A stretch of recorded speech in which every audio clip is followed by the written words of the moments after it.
Welcome to Agmax. కేంద్రంలోని మోడీ ప్రభుత్వం అమలు చేస్తున్న పీఎం కిసాన్ యోజనకు సంబంధించిన 22వ విడత డబ్బులు త్వరలో రైతుల ఖాతాల్లో జమ అయ్యే అవకాశం ఉందని సమాచారం వినిపిస్తోంది. ముఖ్యంగా మీడియా వర్గాల్లో వినిపిస్తున్న సమాచారం ప్రకారం మార్చి 13వ తేదీన ఈ పథకానికి సంబంధించిన నిధుల విడుదలపై ఒక కీలక ప్రకటన వచ్చే అవకాశం ఉందని చెబుతున్నారు. ఆ రోజు ప్రధాని నరేంద్ర మోదీ అస్సాం రాష్ట్ర పర్యటనకు వెళ్లనున్న నేపథ్యంలో అక్కడ నిర్వహించే కార్యక్రమంలో భాగంగా పీఎం కిసాన్ యోజన 22వ విడత నిధులను విడుదల చేసే అవకాశం ఉందని అంటున్నారు.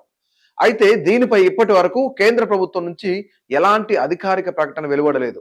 పీఎం కిసాన్ యోజన కింద కేంద్ర ప్రభుత్వం ప్రతి సంవత్సరం అర్హత కలిగిన రైతుల బ్యాంక్ ఖాతాల్లో మొత్తం 6,000 రూపాయలు జమ చేస్తోంది. ఈ మొత్తాన్ని ఒకేసారి కాకుండా 3 విడతలుగా అంటే 2,000 రూపాయల చొప్పున రైతుల ఖాతాల్లో జమ చేస్తారు.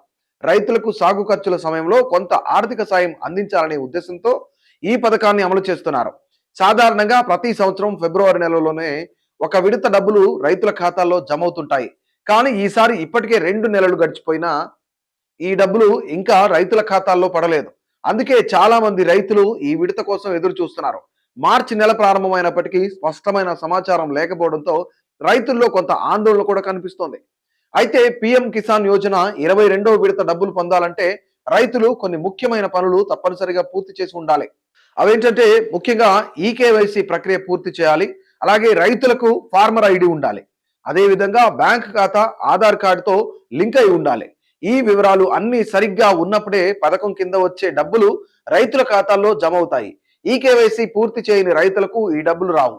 అలాగే ఒకే కుటుంబంలో ఒకరికి మించి ఈ పథకం ద్వారా లబ్ధి పొందుతున్నట్లయితే కూడా డబ్బులు జమ కావు. ప్రభుత్వ ఉద్యోగులు, ఆదాయ పన్ను చెల్లించేవారు, అలాగే ఇతర ప్రభుత్వ పథకాల ద్వారా నెలకు 10,000 రూపాయల కంటే ఎక్కువ పెన్షన్ పొందేవారు కూడా ఈ పథకానికి అర్హులు కారు.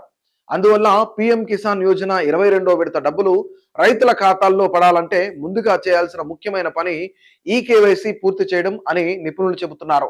ఇది పూర్తి చేయకుండా ఉంటే ఈ విడత డబ్బులు అకౌంట్లో పడే అవకాశం ఉండదు. మరో ముఖ్యమైన విషయం ఏంటంటే ఈ పథకం ద్వారా వచ్చే డబ్బులు రుణం రూపంలో లేదా సబ్సిడీ రూపంలో ఇవ్వబడవు. ప్రభుత్వం నేరుగా రైతుల ఖాతాల్లో జమ చేసే ఆర్థిక సాయం మాత్రమే. అందువల్ల రైతులు ఈ డబ్బులను తమ అవసరాలకు అనుగుణంగా వ్యవసాయ ఖర్చులకు మాత్రమే కాకుండా ఇతర వ్యక్తిగత అవసరాలకు కూడా స్వేచ్ఛగా ఉపయోగించుకోవచ్చు. రైతులకు తక్షణ ఆర్థిక సాయం అందించడమే ఈ పథకం యొక్క ప్రధాన లక్ష్యంగా చెప్పవచ్చు.